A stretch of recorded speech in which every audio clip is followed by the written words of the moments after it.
আসসালামু আলাইকুম প্রিয় পরিণতি টিভি চ্যানেলের ভাই ও বোনেরা। আজ আপনাদের আল্লাহর কুদরতের এক ঘটনা শোনাব। মিশরের একটি ছোট শহরে দুই বন্ধু ছিল।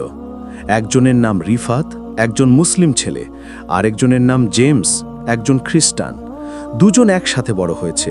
স্কুল, খেলা, সিনেমা, আড্ডা সব একসাথে করত। তাদের বন্ধুত্ব এত গভীর ছিল যেন একে অপর ছাড়া দিনই কেটে না। সময় গড়াতে লাগলো। রিফাত ধীরে ধীরে ইসলাম সম্পর্কে গভীরভাবে জানতে শুরু করল। একদিন এক ইসলামিক বক্তার ভিডিও দেখল। সেখানে বলা হচ্ছিল, মেরাজের রাতে নবীজি সাল্লাল্লাহু আলাইহি ওয়াসাল্লাম আল্লাহর দরবারে গিয়ে নামাজের হুকুম নিয়ে এসেছিলেন। সেই দিন থেকে রিফাত নামাজ পড়া শুরু করল। মসজিদে যেতে লাগল, ইসলামিক বই পড়ত, ভিডিও দেখত। তার জীবন পাল্টে গেল। কিন্তু জেমস সেটা বুঝতে পারছিল না। সে ভাবত, রিফাত আগে যেমন ছিল এখন কেন এত ধর্ম নিয়ে ব্যস্ত। একদিন বিকেলে দুই বন্ধু বসেছিল নদীর পাড়ে। জেমস বলল, রিফাত, আজ বিকেলে ক্রিকেট খেলবি তো? রিফাত হেসে বলল, ইনশাআল্লাহ খেলবো, তবে একটা কথা বলি, আগে শোন। জেমস বলল, বলো শুনি। রিফাত বলল, বন্ধু, তুমি জানো আমাদের ইসলামে একটা অলৌকিক ঘটনা আছে যাকে বলে মেরাজের রাত।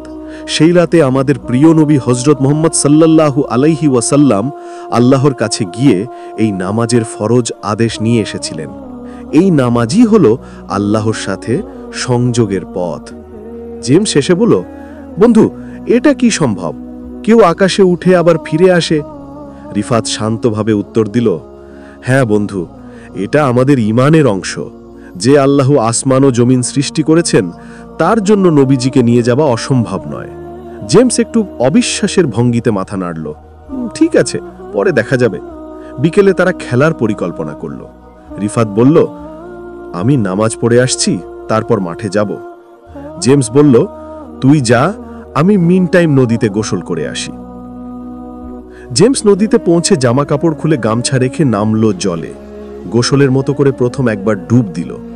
কিন্তু ডুব দিয়ে যখন উঠল, তার সামনে দৃশ্য দেখে সে নিজেই হতবাক। চারপাশে এক রাজপ্রাসাদের মতো জায়গা। নদীটা ঝকমক করছে, পাখিরা গান গাইছে, আর সে নিজের দিকে তাকিয়ে দেখল সে এখন আর আগের মতো ছেলে নয়। সে পড়েছে সোনালী পোশাক, গায়ে রাজকন্যার গয়না, হাতে চুড়ি, মাথায় মুকুট। সে হতভম্ব হয়ে গেল। আমি কে? এটা কোথায়? ঠিক তখনই দূর থেকে একদল ডাকাত এগিয়ে আসছে। তাদের চোখে লোভ।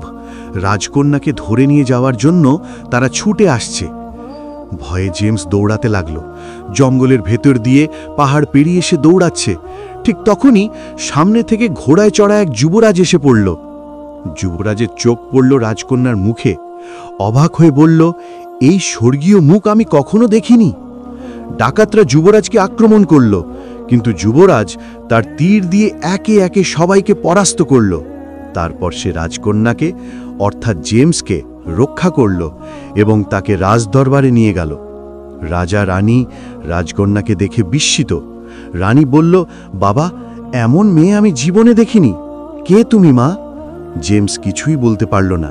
সে বুঝিয়ে বলতে চাইল, কিন্তু মুখ থেকে কোনো শব্দ বেরোল না।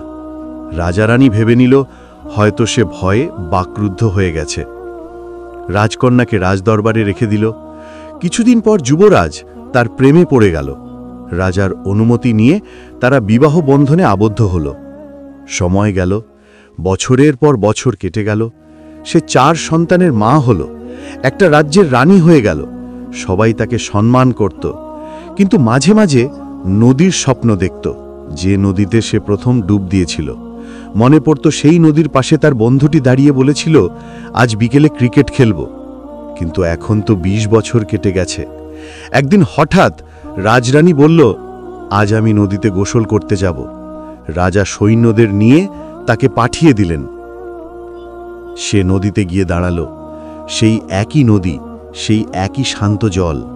নিজে নিজে বলল, এই নদীতেই তো আমি ডুব দিয়েছিলাম। সে ডুব দিল একবার, আর যখন উপরে উঠল দেখল সব আগের মতোই। নদীর তীরে তার গামছা পড়ে আছে, সবকিছু আগের অবস্থায়, চারপাশে রাজপ্রাসাদ নেই, সৈন্য নেই, সে আবার জেমস হয়ে গেছে। সে অবাক হয়ে দ্রুত বাড়ির দিকে দৌড়ালো। বাড়িতে ঢুকে দেখল সব আগের মতোই আছে। রিফাত তখনও নামাজ পড়ে ওঠেনি। ঘড়ির কাঁটা বলছে মাঠে যেতে এখনো 1 ঘন্টা বাকি। জেমস অবাক হয়ে বলল, আমি কি স্বপ্ন দেখেছি, নাকি সত্যি 20 বছর কেটে গেছে? রিফাত তখন নামাজ পড়ে এসে দেখল জেমসের মুখ হয়ে গেছে, চোখ ভেজা, ঠোঁট কাঁপছে। কি হয়েছে রে জেমস, তুই কাঁদছিস কেন?